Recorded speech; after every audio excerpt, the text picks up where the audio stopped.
This is not a video about whether you like Elon Musk. It doesn't matter if you do. It doesn't matter if you don't, because what we're going to talk about today has nothing to do with his politics, his personality, or your opinion of him as a person. It's about something more specific and more useful.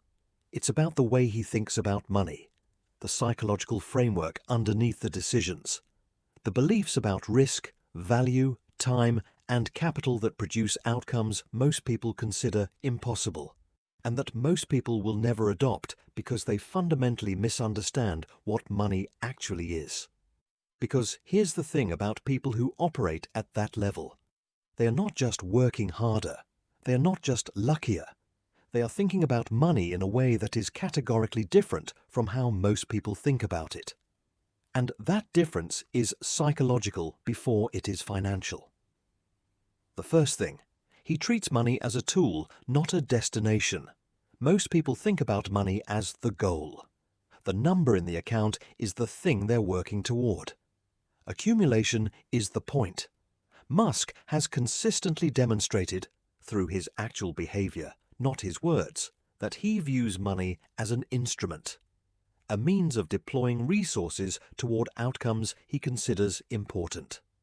When PayPal was acquired, and he received over $100 million, he put almost all of it immediately back into his next ventures. SpaceX and Tesla nearly bankrupted him simultaneously.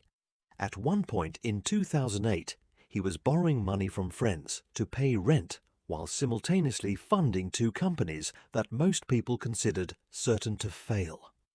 That is not the behavior of someone for whom money is a destination. That is the behavior of someone for whom money is fuel. And the psychological shift from money as goal to money as tool is one of the most fundamental differences between people who accumulate wealth and people who build things with it.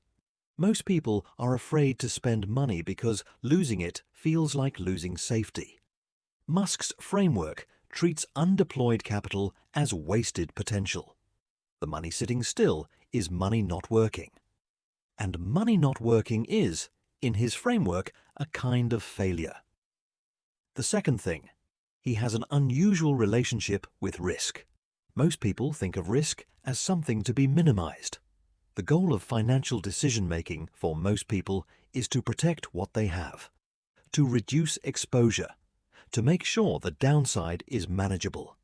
Musk's psychological relationship with risk is structurally different.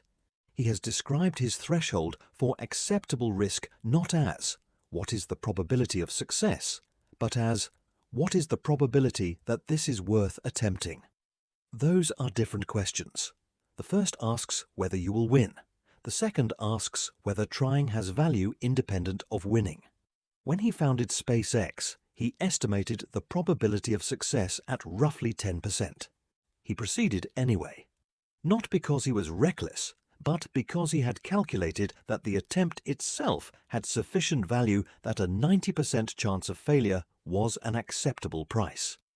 Most people will never make a decision like that, not because they lack the resources, but because their psychological framework for risk is built entirely around loss aversion, the well-documented human tendency to feel losses approximately twice as intensely as equivalent gains. Musk appears to have developed, through whatever combination of psychology, experience, and deliberate cultivation, a relationship with potential loss that does not trigger the same paralysis it triggers in most people. That is not a financial skill.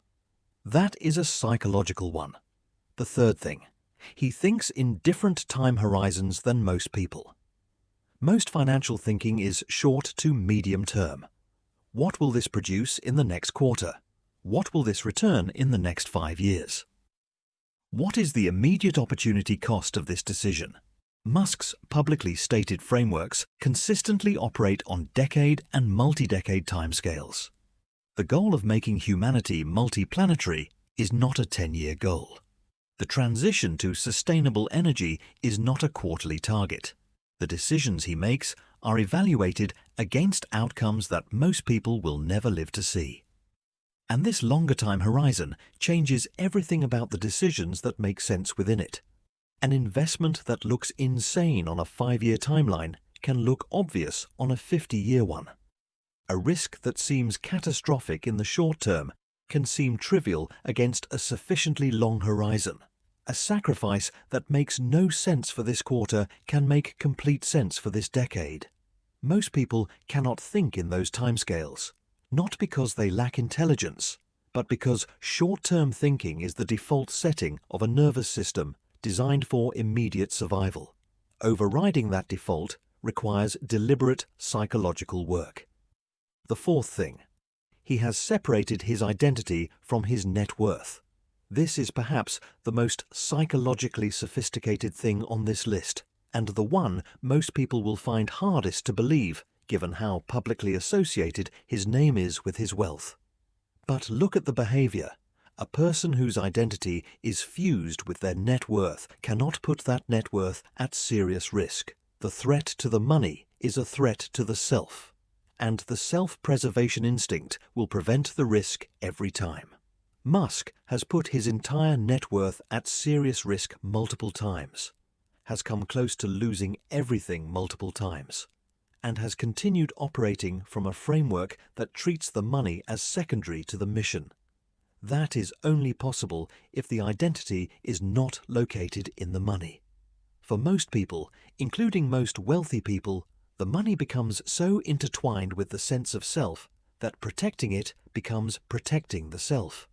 And that fusion is one of the most powerful psychological limiters on what a person can build. Here's what I want to be clear about. This is not an argument that Elon Musk's approach is right for you.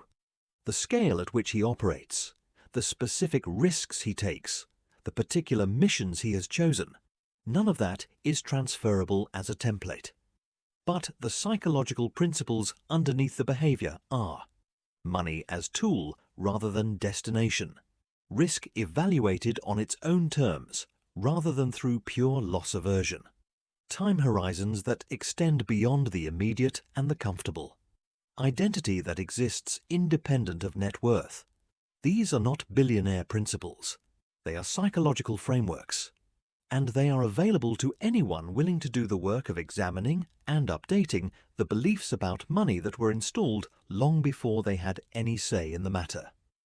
The gap between where most people are financially and where they could be is not primarily a gap in opportunity or intelligence. It is a gap in psychology. And psychology, unlike opportunity, is something you can actually change. If one of these four things landed differently than the others, that's probably the one that's most relevant to where you are right now.